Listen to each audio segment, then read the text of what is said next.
So thank you very much to the organizers for including us in this fantastic program, and thanks Oliver and Dominic for the organization, and thanks everyone for staying until the bitter end. This is joint work with Eugene Huang, who's at UCLA Anderson, and Chi-Cheng Ma, who's at HKU. And let me take you for this last presentation back in history and all the way to China. And why are we taking this trip, you would ask? So what we want to do in this paper is to study the nexus between religion and conflict, and therefore we're speaking to big literatures on each subfield. The precise question that we want to ask is, what are the economic origins and what are also the developmental consequences of religious conflicts? So there's obviously a literature on the economics of religion all the way back to Yanacone's famous JP on religion as club's goods. So you can think about different competitions. So it could be, for instance, Protestants versus Catholics in the case of Germany. There's famous papers on that. But of course, we've all seen it in this conference. There's a whole literature on conflict, and there could be religious conflict, there could be ethnic conflict among cultural groups. We've seen many papers on Africa. On the more cultural side, for instance, there's the conflict of anti-Semitism in Germany. If you think about some of these again competition papers, and then there's Soumitra's great work that was summarized, and he presented a different paper but with a similar flavor on Hindu-Islamic conflicts and cooperation, and of course he also has worked with Alberto Díaz-Calleros on the case of Mexico.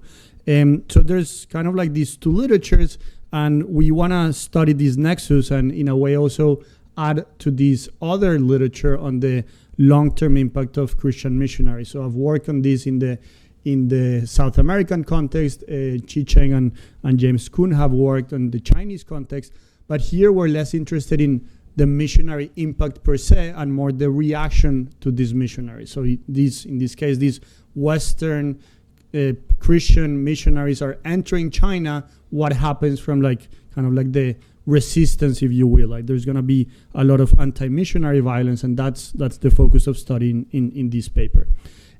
So the idea, is very, classic clash of civilizations, which we might be back to. So Samuel Huntington, in this case, what happens when Confucianism encounters China? So there's an anti-missionary episode, maybe the most important that probably you know about, is the Boxer Rebellion. But we not only cover the Boxer Rebellion, we zoom into the Boxer Rebellion, but we cover the whole 1860 to 1911 era, which is also an era of big revolutions around the world and wars around the world in Latin America, in this case in China. So for the first part of the paper, we have a very precise hypothesis that has been motivated by the more historiographic literature on Chinese history, which is this about religious competition or is this about religious complementarity? So the competition is kind of easy. Is the model of religion. There are different religions, and there's going to be competition. There's going to be the Confucian elites. There's going to be Christianity, and they're going to potentially fight. So that's kind of like an obvious prediction. And the complementaries, again, very a la Soumitra Jha, is they might cooperate. It could be medieval ports in India, or it could be treaty ports in China. And you're going to see that it's mostly about treaty ports in China in this paper. So that's going to be part one. And then part two, which itself has kind of two parts, is fine. There could be some causes of these conflicts, but what are the economic consequences? So there's a religious conflict that is very targeted towards religious minority, in this case Christians, in this case missionaries. But is there going to be some more general spillover? Am I not going to invest in China anymore if I'm looking at the newspapers either in Paris or in London just because they killed some missionary there? So I have no clue about this country, and then I don't want to invest in this specific town, specific region in China just because this happened and even further back in time. And we're going to maybe push this argument to the limit, and I'm actually going to show you that even to today, quote unquote, the 1990s, when China reopens again, and up until the access to the WTO, there are some of these biases in the geography of FDI flows. So you can turn the whole paper back and say, like, why are FDI flows in the areas that they are in China? And then maybe one historical explanation for that is, well, why don't you go back to the Boxer Rebellion, and there's some after effects of that. So that's hopefully what I want to get to. We'll see how much time we have. So let me just give you a tiny bit of the historical background. So again, this is late Qing dynasty, so which ends in 1911, as you probably know. There's an expansion of the Christians' missions in China. There's 100 in 1842, so this is right after the Opium Wars, and they're up to 4,000 in 1911. So you essentially see that kind of like the whole China proper, and here we're going to use China proper for the whole paper, is covered. There's the anti-missionary episode. So again, the idea here is this is a clash of cultures. There's the Confucian elites and there's Christianity. I'm also going to talk a little bit more about, and I mean, there's an at-length discussion of is Confucianism a religion or not. We can discuss that, but I'm going to give you different proxies. But we know not that much. I mean, a lot has been written more on the history side, but there's no empirics of like, is it true that is because of the Confucian elites? Huge events that shocked the West. I mentioned the Boxer Uprising. I'm going to skip most buttons. But the idea is like this very conflictual relationship between China and the West, again, from the Opium Wars to today. So this is a geography of the anti-missionary violence, and I think that it's cool that in this paper we have two types of measures of violence. So one is the actual events. So there's the burning of churches. They beat, kill the missionaries. Again, they tend to be very targeted. I'm going to skip all the buttons, but we kind of like can document when they kill the missionary, when they burn the church. But this is not like they're burning the whole town, okay?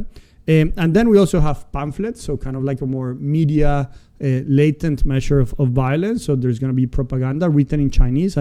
In this one, maybe it's better if I show you. Just buttons don't work. Great. So that will save me some time.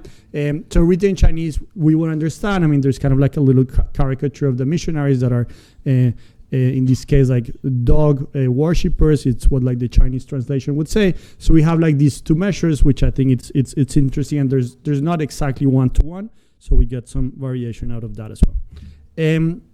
So what explains this rise of anti-missionary movements? Again, there's a long historiography on this. It's kind of like the conventional wisdom. If you read the economic history of China, also local sources during this time, they would say, well, I mean, of course, there's these Confucian elites.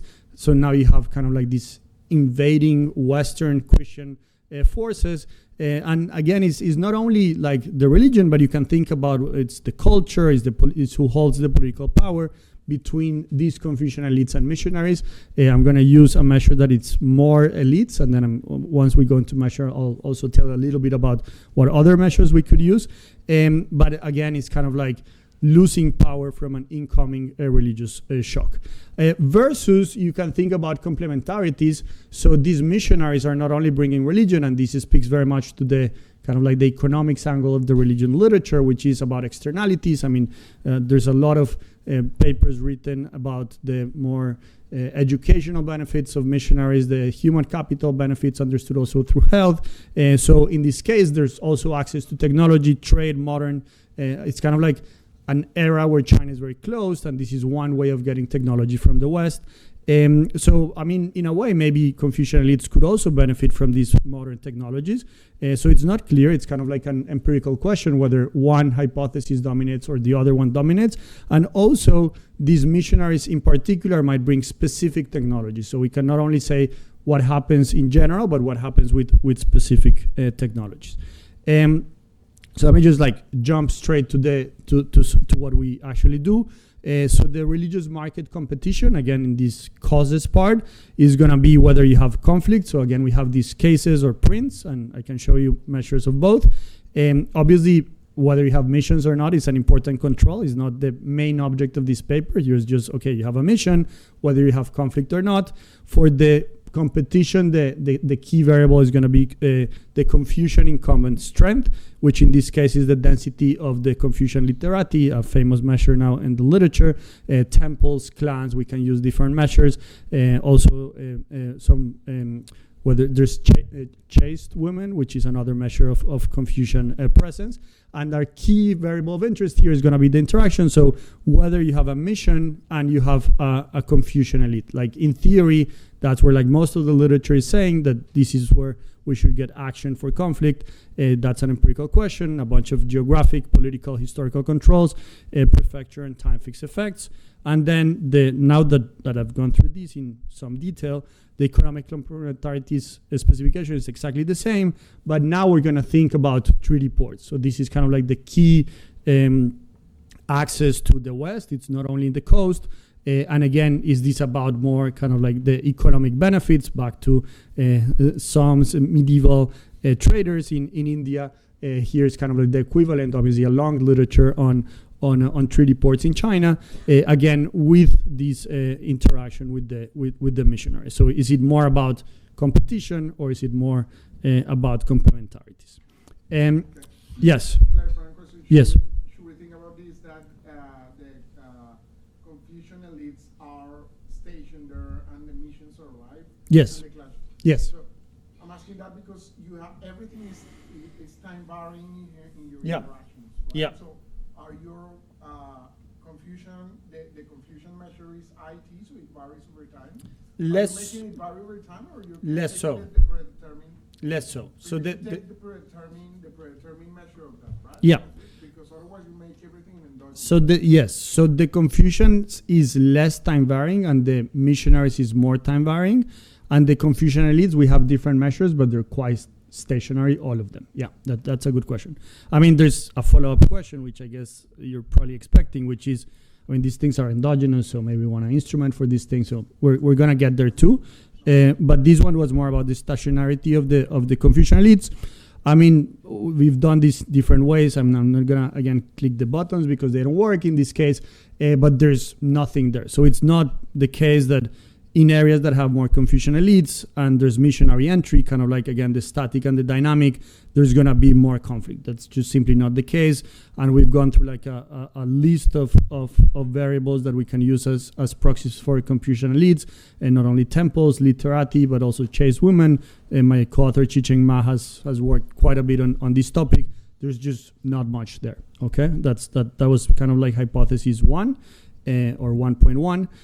Whereas if you look at the actual more complementarities hypothesis, which is the treaty port areas, which again by themselves could be special, but once you interact them with this missionary entry, that diminishes the conflict. And that we can see with the number of violent events, so that's anti-missionary cases, but also with the number of prints. And given that the prints are going to have like some word length, you can just do like a word count on like how, I mean, if you're writing a long negative things about these Christian missionaries, we also see a reduction there. Okay, so that's again kind of like on the causes, and is it more complementarities or competition? And we find stronger evidence for complementarities, not competition. But again, I mean, this could be endogenous in the sense that, I mean, treaty ports, there's a whole literature on Chinese economic history looking at treaty ports. So we can do several things. We can do randomization inference, but let me just show you kind of like the matching results, which is we're going to match on certain observables, which we think, I mean, A, they're observables, and B, they're quasi-exogenous. And then once you would do the matching exercise, we find very similar results, i.e. it's about in these treaty port areas where we find a reduction in the number of cases in terms of the anti-missionary violence, as well as these other pamphlets. The last bit that I want to show you, kind of like to strengthen the economic complementarity side, is to look at what are these actual missionaries doing. So this is again more the intensive rather than the extensive margin. So they provide public goods, so we can like kind of have like a total of public goods, or they would have like specific public goods. So in the Chinese case, schools, charities, printing presses, hospitals. And what you see is that having some of these public goods, so and again here there's a little bit of a variation, depends if you look at the actual violent events or the prints. You see, for instance, that schools have a negative and significant decrease in the number of violent events, and you in the case of charities, for instance, you find less prints. So it's again, it's more towards the complementarity side and the specific public goods that are being provided by these entities, in this case, these missions. Okay, so that's kind of like a more descriptive, stylized facts, if you will, of part one. But then we're also interested in the so what in terms of the economic effect. So, okay, this could be some causes. I mean, there's some economic causes of this conflict. There is a temporary disruption to commercial activities, just like the previous paper. I mean, is the same thing. I mean, there's a war, and then there's going to be some temporary shocks. But what about the longer term decisions? So that's where I think that it's interesting to look at history. So, I mean, presumably the FDI flows should be reestablished. The actual safety of the personnel is kind of fine, but are there some after effects of these revolts? So there's, again, a specific violent shock to religion. So this is not like they're burning the whole town or killing all of the inhabitants. And then are there kind of like economic spillovers of that specific violent event? And you could think, okay, this could like chill also domestic investment, or domestic investment can just overcompensate. Like I don't know, the Brits or the French are not investing, so the local Chinese banks are gonna enter and are gonna invest. So that's kind of like the empirical question for part two. So similar, let me again just jump to the specification in the interest of time. So similar specification, but now we're looking at conflict on the other side. So now there was an anti-missionary violence event, and we want to look at different outcomes in terms of industrialization, in terms of financial development. And again, we're going to have kind of like this dual nature of these FDI flows or these local banks. So local banks, local firms, foreign firms, foreign banks, and again, a bunch of controls, obviously including the presence of missionaries, again, including the opening of the ports, kind of like everything from part one. And again, here in this case, we're going to be interested in the consequences part. Okay, and we have this panel, 1870 to 1910, and we use kind of like the 5-year aggregation of this panel, 269 prefectures in China proper. So the effects, so again, these are now the actual effects. I mean, maybe I should say correlations before we get into identification. So the association here is a negative one, i.e. you have more anti-missionary violence, and then you're going to have less foreign firms. So that's columns 1 and 2 here. I mean, there's different samples, additional controls, years fixed effects, etc. And that's also true for foreign banks. So that's kind of like less foreign investment. So that's kind of the more external mechanism. But then also we find that chilling effect on the domestic side. And I think our view here is that this is where you're getting foreign technology. So it's not that easy to just overcompensate with capital, because you're getting like some flows from abroad that is not, again, only like something of local knowledge. So these things co-move a lot. Again, I'm skipping most of the buttons, but we can show that it comes from less FDI flows to less domestic investment. And again, that's the econometrics, but the rationale here is that this is a way to get external technology. Same question. I mean, this is just a correlation, so you might be worried about identification. And here's where I told you that we're going to zoom into the Boxer rebellion. So the Boxer uprising proper starts in 1899. It's fairly short-lived, even though it's quite violent and erupts kind of almost out of the blue to 1901.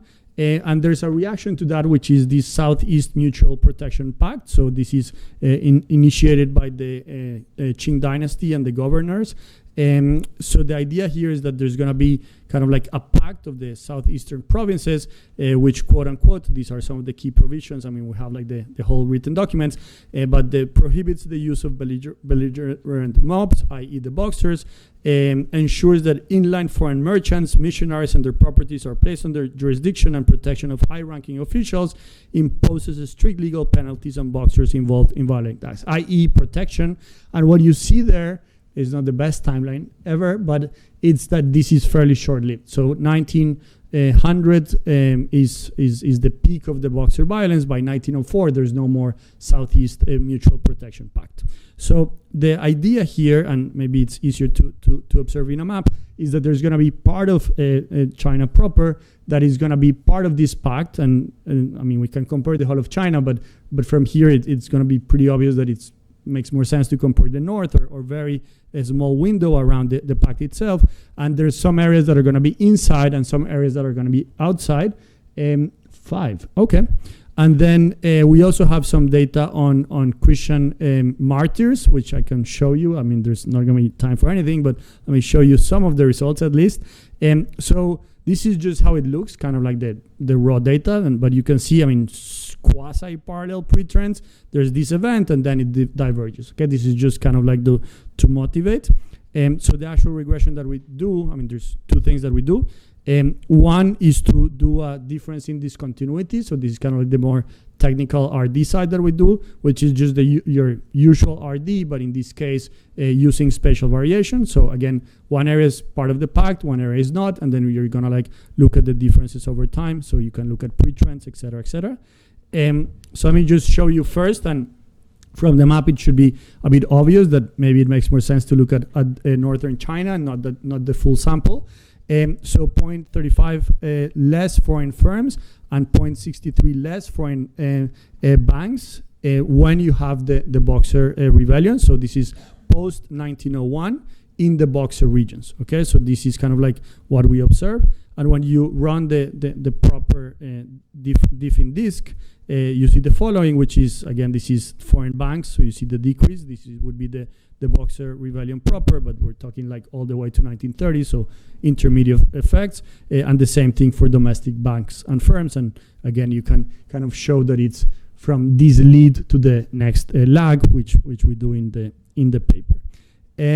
So the last kind of like more intensive margin effect that I want to show you is, but what about kind of like size of the conflict? So here we look at martyrs, and with martyrs, it's kind of cool data because you can even look at, are there Protestant martyrs, are there Catholic martyrs? So there seems to be, a negative effect of the total martyrs, but it's when you decompose it, it's loading on the Catholic martyrs, which kind of like ties back a little bit back to like, what are the public goods that the different types of missionaries are providing? And again, you see that, so for firms, banks, and both local and foreign. So I have like 3 minutes, I guess, maybe, of sort. Okay, so the very last thing is like, so now like leap of faith, and then look at the very modern things. So these would be FDI flows. Imagine like just, where is the most important country for FDI flows in the world, and what is the geography of this FDI? Does it have anything to do with what happened in the past? That's kind of like equation number 1. I'm not going to go through all of the details. And then the other one is more on attitudes. Are people, so like Chinese individuals, holding more or less autarkic attitudes? And we have cool data for that in the 2000s. So the answer to the first part is actually yes. So and it's an interesting effect that more or less decays over time. So at the very beginning, where there's probably like less information about China, there's less FDI flows going to these areas that experienced anti-missionary violence. So very true in the 1990s, less true after China actually accesses the WTO, and you can do this with a dummy, you can do this with continuous variables. So this is kind of course, just a correlation, but given our previous identification strategy, we can run the same diff in disk, and you kind of like also see these at right of the boundary. These are 200 kilometers, and these are FDI flows, and these are domestic enterprises. And again, we can kind of like think that there's like a lead and a lag. And then when you ask about attitudes, so this is more like what are the attitudes of local Chinese individuals in areas that had this anti-missionary violence, controlling for all of the structure. I mean, of course, in this causes and consequences paper, you need to keep track of all of the things that you've said econometrically. So you do see, so they ask whether you agree to restrict foreign imports to protect the domestic economy. Very marked, more autarkic, more protectionist in these areas that experience anti-missionary violence. And then kind of like the more generalized view of that, do you trust foreigners? Back to some of what we just saw in the previous presentations, you trust foreigners less in these areas, back to like trade and trust. So how could this be? I mean, how can we observe something and 100 years later we still observe a shadow of that history?